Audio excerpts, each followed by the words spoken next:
Good afternoon, everyone. Good afternoon. This is the day that the Lord has made, and we choose to rejoice and be glad in it. Thank God for another beautiful, sunny day, at least here in Maryland. And then we will eventually bring in our guests, but we were speaking briefly before we started, and he was saying how nice the weather is down in Alabama. But we're not going to talk to him right now. We're not going to talk to him right now. But I am Portia Wheatley. I am the founder and the president of a nonprofit organization acknowledged as Trophy of Life Incorporated, where we have the great pleasure of rendering hope, encouragement, and inspiration to people all around the world. And we take great pleasure in doing that assignment, accepting that assignment to do what God has actually assigned to our hands. And we're so happy about it. Well, today is day number 95. Woo, I think it's, yep, 95, day 95. Consecutively, we've come and delivered messages of hope, encouragement, and inspiration. And the messages did not just come from us, but it came from people from around the world. So we're grateful to have the opportunity to do that. Well, let me bring in my co-host. Hello, everyone. I'm Takira Swan, and I'm so happy to be here on this beautiful day. We have a wonderful inspirational treat for you, so just stay tuned. Absolutely, absolutely. Just like we've always promised that the people that we bring on board on this particular platform are people that have a message of hope, encouragement, and inspiration, no matter what their profession or not, if they're even non-professionals, they have a message to bring to you. So we want to share that as well as we share that individual around the world. Well, today our guest today is from Birmingham, Alabama. My God, way down yonder. I tell you, it's good people all around the world, and I'm happy about that. But I tell you, his name is DeMarcus Rodgers, and we're grateful to God to have him to come and join us. He is a business owner. He is he talks about his barbecue. I know he's going to talk about that. But the what is it called? The jury is still out until I taste it. So he's going to have to send us some barbecue from Alabama up to Maryland so that we can see what he's talking about. But he's going to share with us how he is a business owner, as well as the topic of finding your passion. And that's indeed what he did, even though he is a business owner and has a degree with him as well. And I love the part where he reached back into the community. His passion was to reach back in the community and to pull on our youth. I actually, lack of a better term, I discovered DeMarcus as I was reading a Sam's Club, their quarterly magazine or something, their quarterly, and it had different business owners in it and how they actually supported the community, what their passion was. And he was one.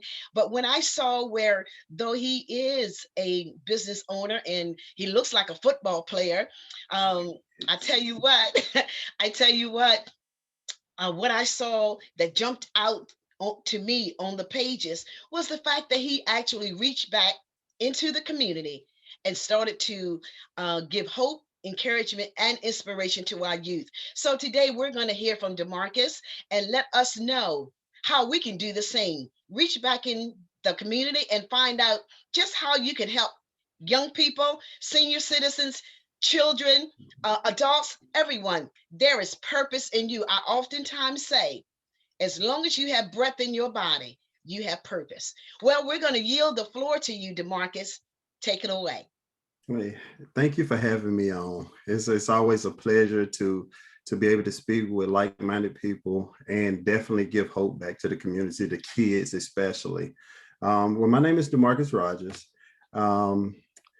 I am the owner of Kuntri Kitchen, which is a barbecue mobile food truck here in Birmingham, Alabama. And I would say that early on in my life, I started grilling, right?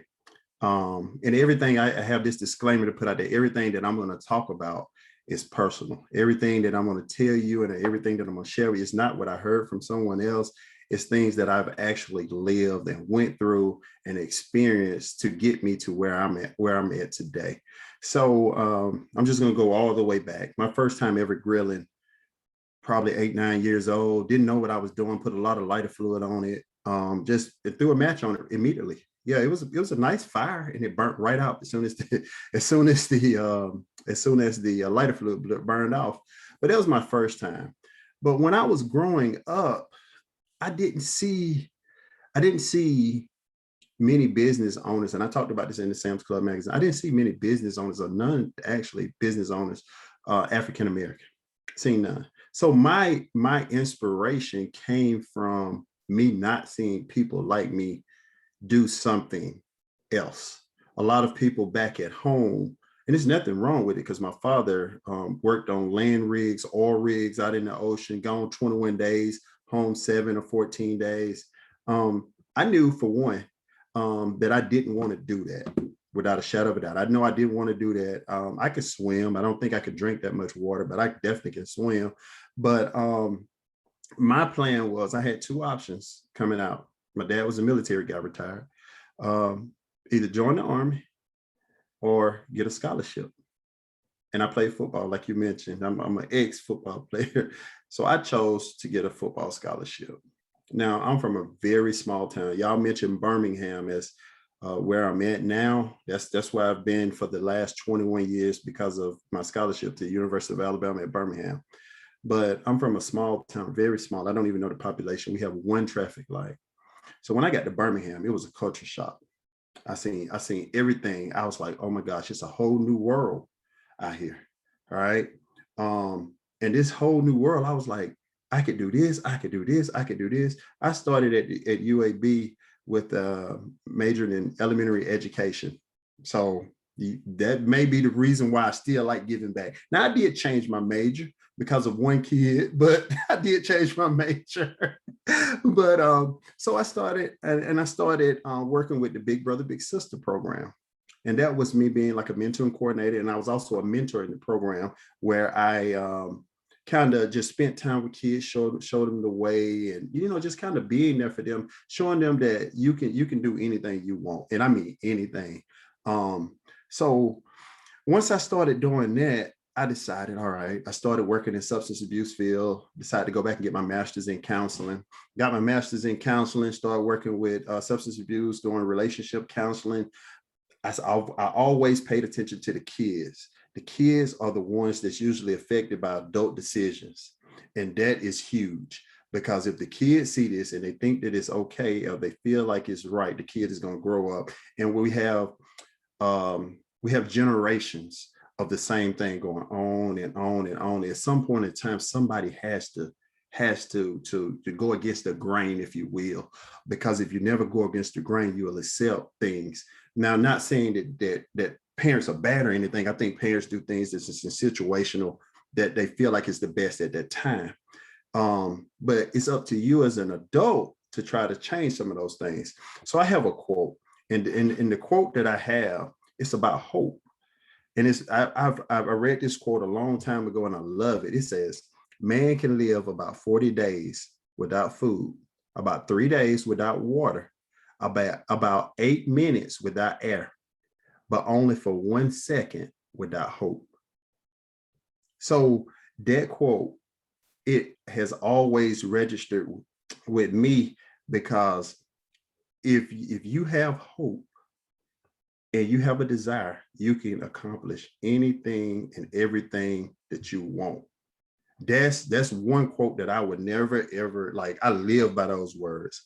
So as I mentioned earlier, I grew up not seeing businesses owned by us and things like that. And I wanted it. I've always wanted it. I know this is going to sound funny, and it may be a little sad or whatever, but the first time when I went, like, trying to buy my business stuff, and you know how you see like commercial grade stuff, like you see, I just say commercial paper plates, or you see the big cans of the baked beans, or the big cans. I walked in the store and was like, wow, I can buy this. It really was a culture shock. I mean, I'm just being honest. It was a culture shock. I can't say. I posted on Facebook about a week ago.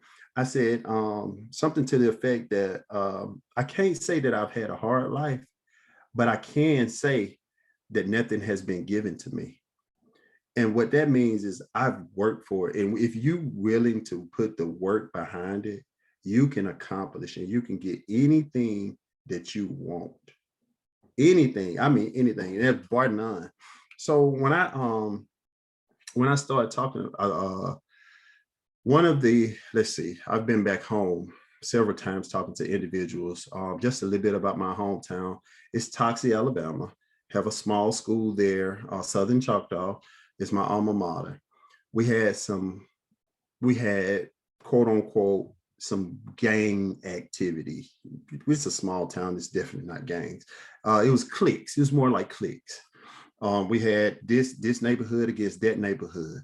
So me and some of the other guys, we got back together and we're like, he was from one part of town, I was from another part of town, and we all grew up together because we all played football together.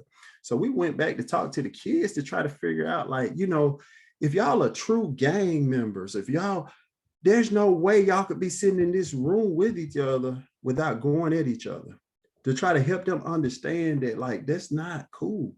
It's not cool by no means. And I feel like it was heard because of the guys, me and some of the guys that went back. Just a little bit more about the school. When we were there, we won 2 state championships in football.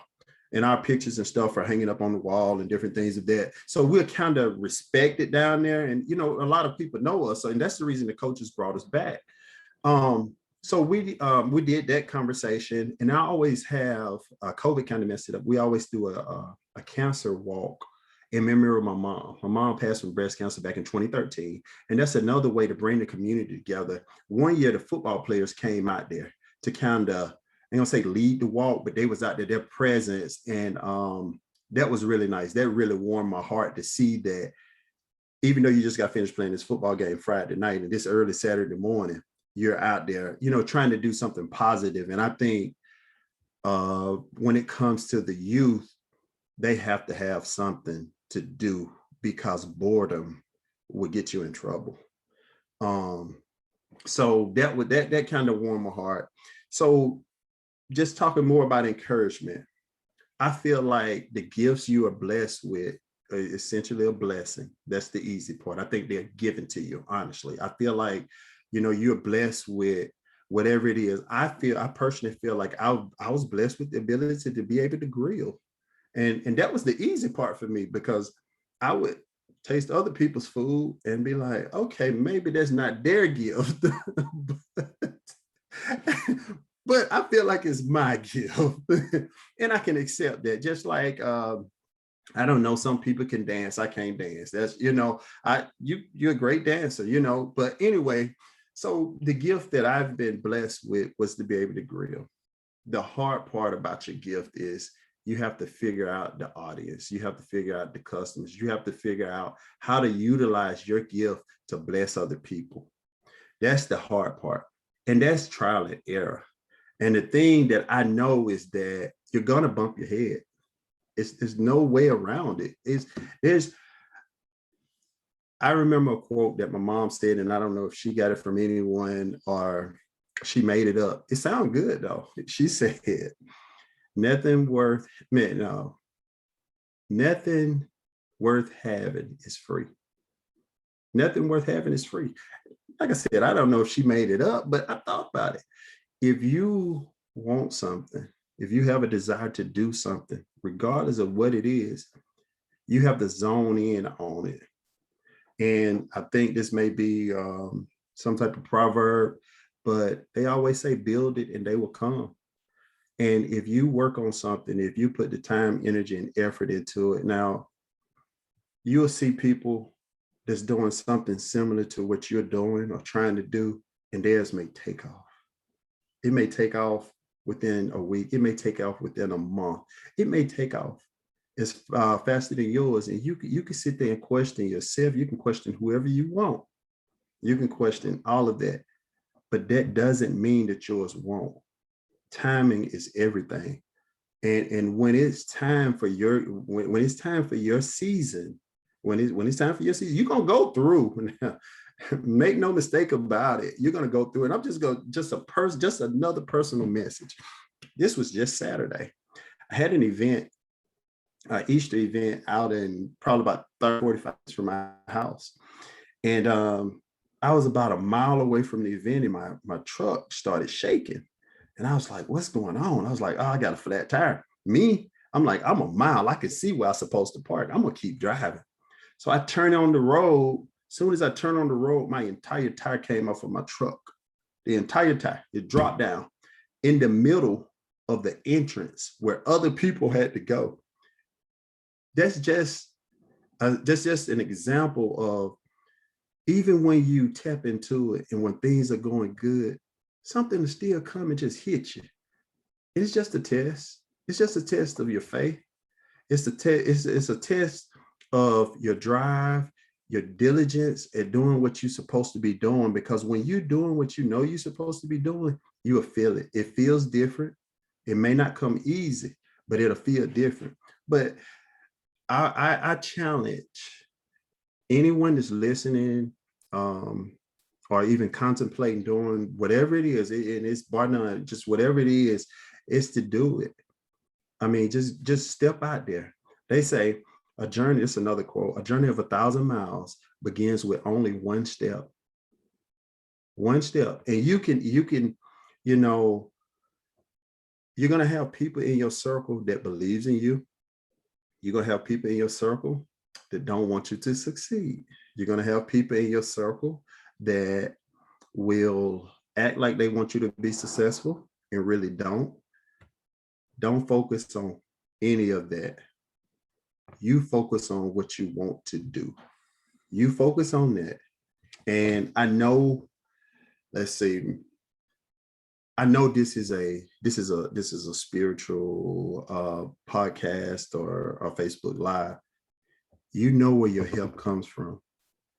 It's not even a question about it, you know, and you always have to remember that no matter how big and how great it may be, and even if you get knocked down, because see, we'll call on God when we knock down, but then when we feel like we didn't got to where we didn't made it, oh, it's like I did this and I did that, and no. And I can assure you, if you ever get too high up on your horse, you will be knocked down. And that is a fact. You know, you're gonna have sleepless nights. And I challenge people to, when you get ready to do whatever it is, zone in. What I mean by zone in is, I told you I was gonna tell you all my personal stuff. When you zone in, what I did was I cut off my social media. I cut it off.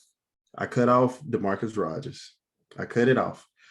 I had my phone that we was talking about. Hopefully it won't crash. I took notes. I looked at other people's business plans. I talked to other people. I listened to other people. Now, just because you listen to someone don't mean you have to take their advice, but they're just giving you, Google has everything on it. I talked to, here in Birmingham, I talked to most of the food truck owners just to see what I need to do. And I had some people that God placed in my life to get me to where I needed to be. And I still have people in my circle that I can call on at any point in time to be like, hey, I need XYZ, or can we do this? I tell you, like, I've been in business going on 4 years now, right? I bought 2 generators. And you can let me know when my time is coming to an end, because I'll talk all day. That's the counselor in me. I'm sorry. But I bought 2 generators because when I first started my business, I had 1 generator and it went out. And if my generator go out, I can't do anything because everything I have is electric. Grills and all are electric, pellet grills. So I had to stop. I had to cancel my location. So I said, okay, I'm gonna be smart. I bought 2 generators, right? So I bought 2 generators. I was set up at this hospital up here, a great event or whatever. And I'm going and I'm cooking. Both of my generators went out at the same time. Yeah, Both of them, not one, but two of them. We figured out the problem later on. However, but both of them went out.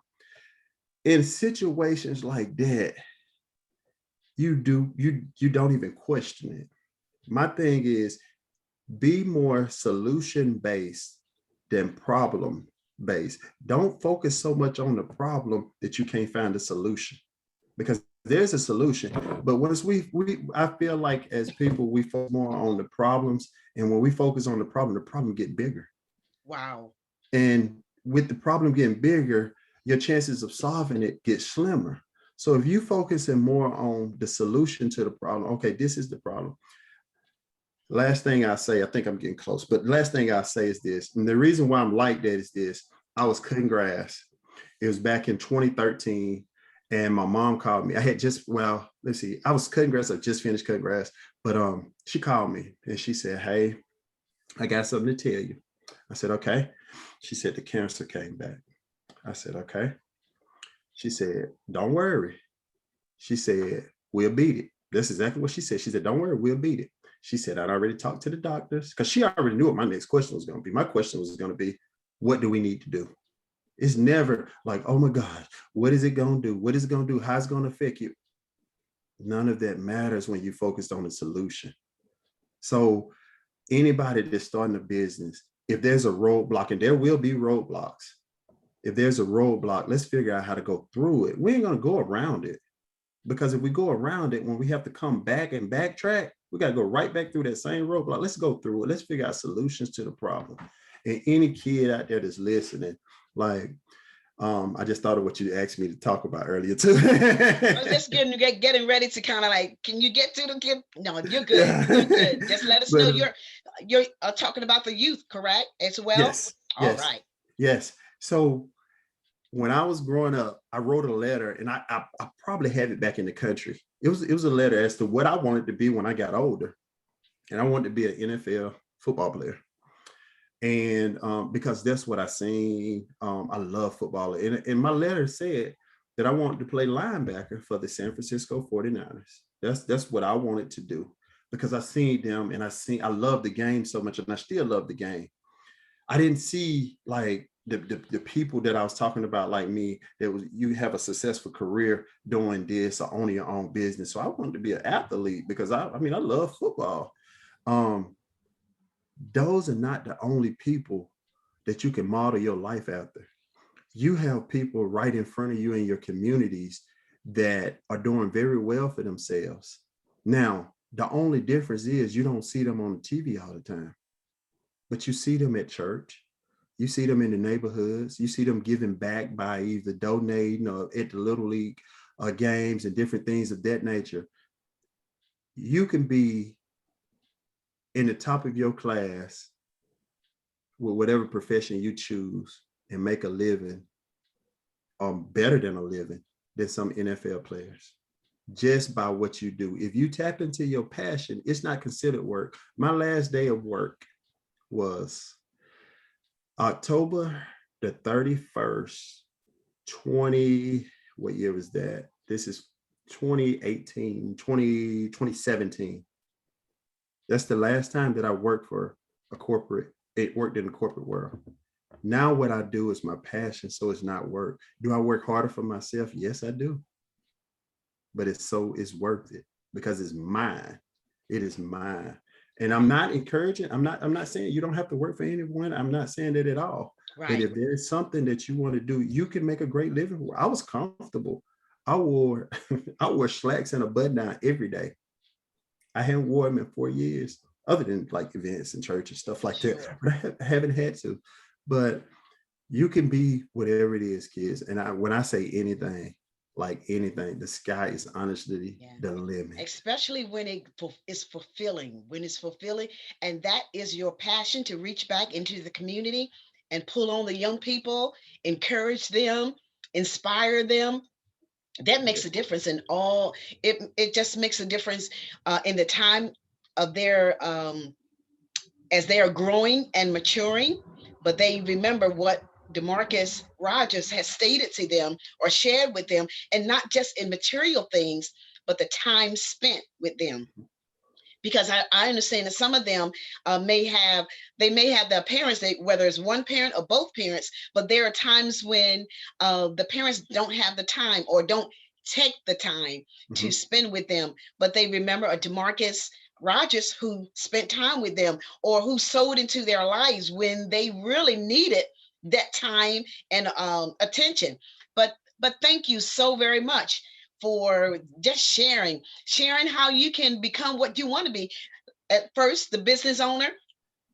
No, first was your degree, getting your degree. Right. And even before that, playing the football, however that played into the order of your life.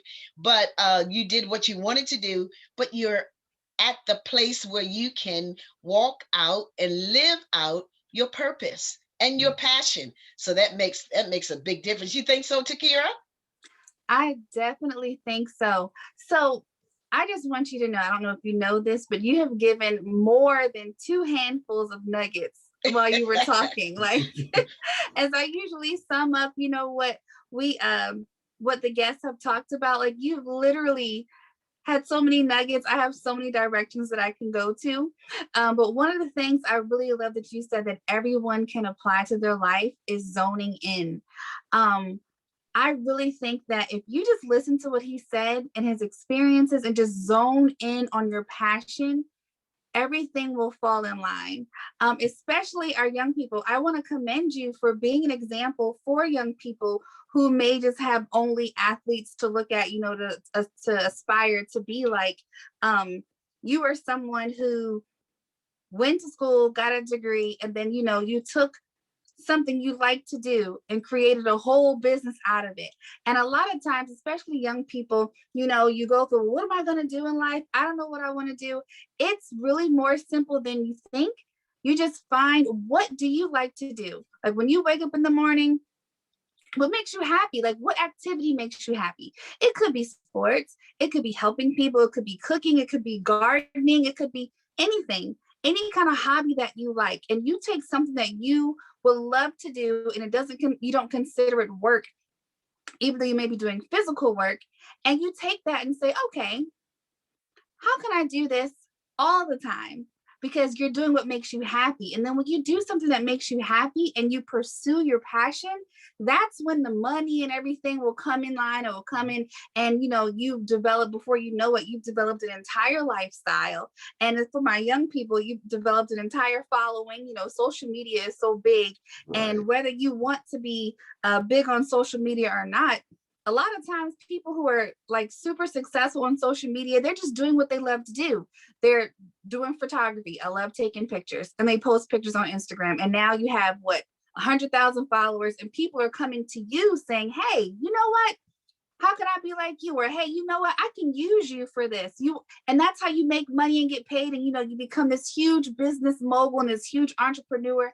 It's so simple. And sometimes we just overcomplicate things. Just find something that you love and do like, Mr. DeMarcus said, and you zone in on that passion. And for my older people, young adults to adults, if you have a degree and it's not in your passion, don't worry. I'm telling you, when you go to school, my mom told me what all college does really is it teaches you how to live, teaches you how to learn. So if you have a degree in business and you're like, you know what? I really like talking to people. I really like helping people.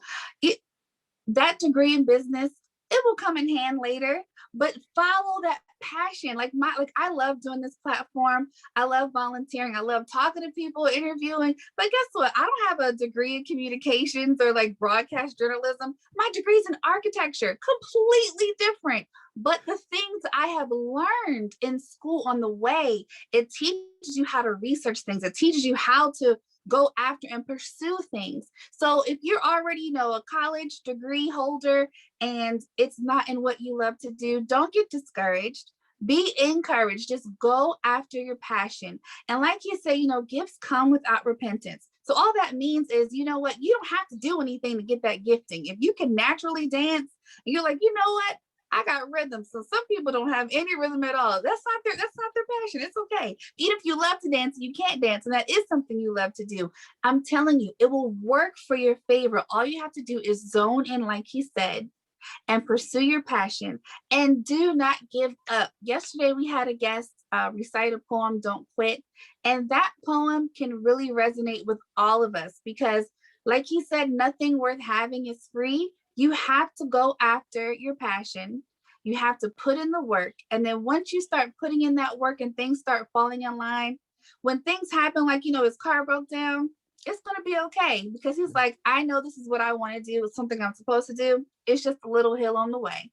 So I just want to encourage everyone today, young and old and in between, to go after your passion. Just look inside, reflect and say, what do I want to do? And just go after it. And like you said, Google. This is so easy for people who are in this time. Back in the day when they didn't have Google, that's when you really have to do some work. But everything you want to do, nothing has, you don't have to reinvent the wheel. Somebody has done something like you want to do. Research it, see what you have to do it, and then just do it. And if you're scared, you do it afraid.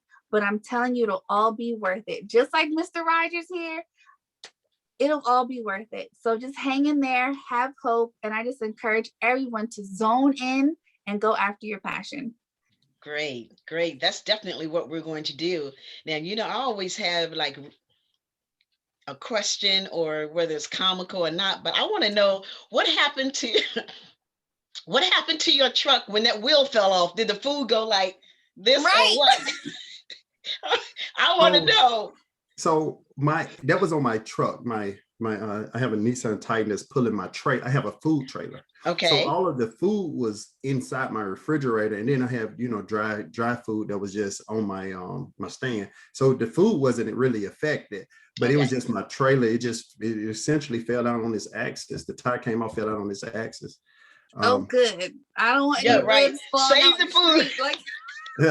Yeah. No, and actually, I'm glad I made it where I made it to, because absolutely, had I been on the interstate, or it could have been really bad. It could have been real bad. But I made it to the entrance of the location, and they had some guys there that were like Johnny on the spot.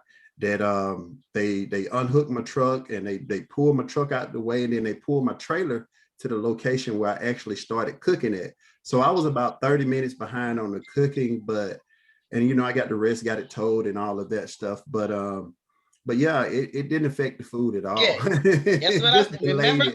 Always save the food. Yeah. Got to save the food. The other thing is just make sure you send some barbecue this way so that Takira and I can check it out. And then we will let people know. You have to go to Kuntri Kitchen. It is Kuntri.